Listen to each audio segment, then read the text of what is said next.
नमस्कार, रिपब्लिक हरियाणा पर आप सभी का स्वागत है।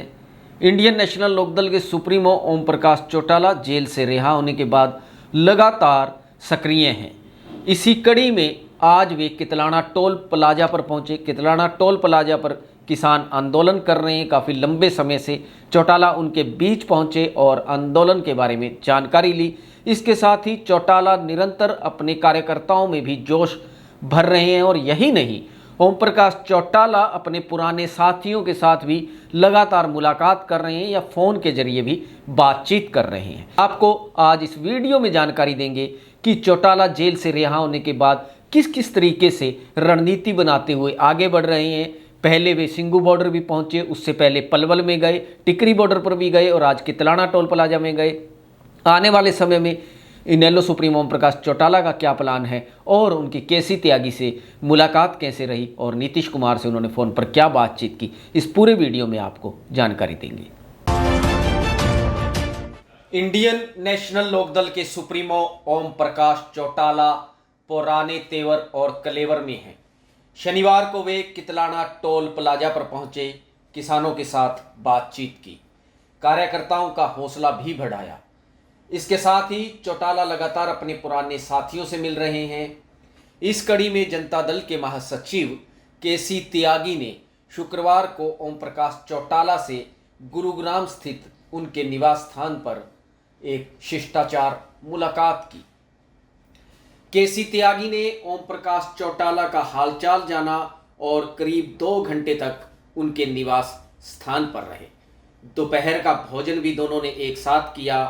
इस दौरान केसी त्यागी ने बिहार के मुख्यमंत्री नीतीश कुमार से फ़ोन पर ओम प्रकाश चौटाला की बात करवाई। नीतीश कुमार ने ओम प्रकाश चौटाला के स्वास्थ्य का हालचाल जाना। केसी त्यागी ने चौटाला के साथ हुई अपनी मुलाकात के दौरान स्वर्गीय ताऊ देवीलाल के साथ उनके अनुभवों को भी साझा किया। गौरतलब है कि केसी त्यागी और बिहार के मुख्यमंत्री नीतीश कुमार के इनेलो सुप्रीमो ओम प्रकाश चौटाला के साथ काफ़ी नज़दीकी रिश्ते रहे हैं और समय समय पर ये एक दूसरे के राजनीतिक कार्यक्रमों में भी शामिल होते रहते हैं। इस मुलाकात के दौरान करण चौटाला भी मौजूद रहे। वहीं शनिवार को ओम प्रकाश चौटाला कितलाना टोल प्लाजा पर पहुंचे। उन्होंने केंद्र सरकार पर पलटवार किया और दावा किया कि जल्द ही मध्यावधि चुनाव होंगे। जाहिर है कि इनेलो अब अपने इस बूढ़े शेर के जरिए राजनीति में वापसी की संभावनाएं तलाश रही है। इससे पहले मध्य प्रदेश के पूर्व मुख्यमंत्री कमलनाथ और उत्तर प्रदेश के पूर्व मुख्यमंत्री मुलायम सिंह यादव भी चौटाला से मिल चुके हैं। जेल से रिहा होने के बाद चौटाला की पहली रणनीति किसान आंदोलन को लेकर है। इसी रणनीति के अंतर्गत वे लगातार किसान आंदोलन में शामिल हो रहे हैं। इसके बाद वे जल्द ही हरियाणा भर में जनसंपर्क अभियान चलाएंगे।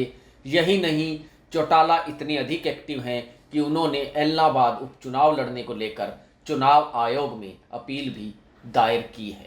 चौटाला की इस सक्रियता से हरियाणा का सियासी पारा भी ऊपर चढ़ने लगा है। किसान आंदोलन का व्यापक असर हरियाणा में नजर आ रहा है। किसान आंदोलन के पक्ष में ही इनेलो के इकलौते विधायक रहे अभय सिंह चौटाला ने इसी साल 27 जनवरी को अपने पद से इस्तीफा दे दिया था। अब ओम प्रकाश चौटाला किसान आंदोलन में लगातार शामिल हो रहे हैं। चूँकि हरियाणा में इस साल सबसे पहले पंचायत चुनाव होने हैं, ग्रामीण क्षेत्र में होने वाले इस चुनाव में किसान आंदोलन का असर निश्चित रूप से नज़र आएगा। इसके साथ ही इसी साल निकाय चुनाव के अलावा इलाहाबाद का भी उपचुनाव होना है। आपको बता दें कि इंडियन नेशनल लोकदल के सुप्रीमो ओम प्रकाश चौटाला को 22 जून को तिहाड़ जेल से रिहा करने संबंधी आदेश जारी हुए थे। 2 जुलाई को कुछ जरूरी औपचारिकताएं पूरी होने के बाद उनकी नियमित रिहाई हो गई। जेल से रिहा होने के बाद अभय सिंह चौटाला ने ऐलान कर दिया था कि अगर चुनाव आयोग राहत देगा तो ओम प्रकाश चौटाला ही इलाहाबाद से इनेलो के उम्मीदवार होंगे। इसी सिलसिले में इनेलो की ओर से एक याचिका भारतीय चुनाव आयोग में लगाई गई है। अगर आयोग उनके चुनाव लड़ने पर लगे प्रतिबंध को हटाता है या अवधि को कम करता है तो निश्चित रूप से चौटाला ही इनेलो की ओर से इलाहाबाद से चुनाव लड़ेंगे। ऐसे में इनेलो को कुछ ताकत जरूर मिलेगी। गौरतलब है कि 2019 के विधानसभा चुनाव में भाजपा को 36.49% जबकि कांग्रेस को 28% वोट मिले थे। इनेलो को एक सीट के साथ केवल 2.44% वोट मिले थे, जबकि इनेलो से निकलकर अलग दल बनाने वाले दुष्यंत चौटाला की जननायक जनता पार्टी को 14.84% वोट के साथ 10 सीटों पर जीत हासिल हुई थी। 2019 के चुनाव में इनेलो का प्रदर्शन सबसे खराब रहा। इससे पहले के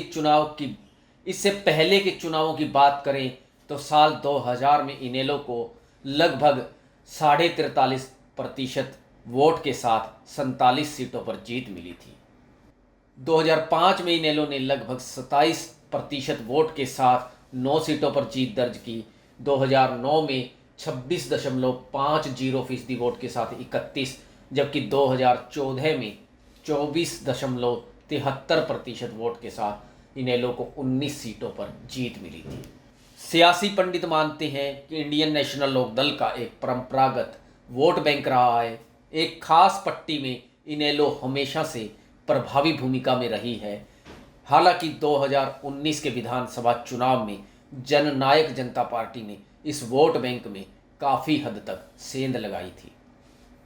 इनेलो का ग्राफ कई कारणों से गिरा। उसके करीब 1.5 दर्जन विधायक पार्टी छोड़ गए। इनेलो से निकलकर ही जननायक जनता पार्टी बनी। ऐसे ही कुछ कारणों के चलते इनेलो का मत प्रतिशत इतना अधिक गिर गया।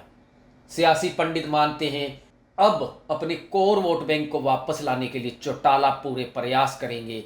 ऐसा भी माना जा रहा है कि वे जजपा के वोट बैंक में सेंध लगा सकते हैं, जो पहले इनेलो का ही कोर वोट बैंक रहा है।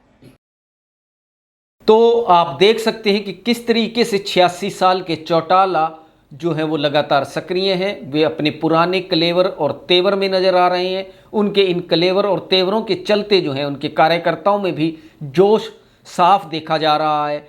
चौटाला के इन तेवरों से यह भी जाहिर है कि वे अब बिल्कुल चुप बैठने वाले नेताओं में से नहीं हैं। वे किसान आंदोलन में शिरकत करने के बाद निश्चित रूप से अब हरियाणा भर में दौरा करेंगे और इससे जाहिर तौर पर हरियाणा की राजनीति पर असर पड़ेगा और ख़ास तौर पर इनेलो को कुछ न कुछ ताकत जरूर मिलेगी।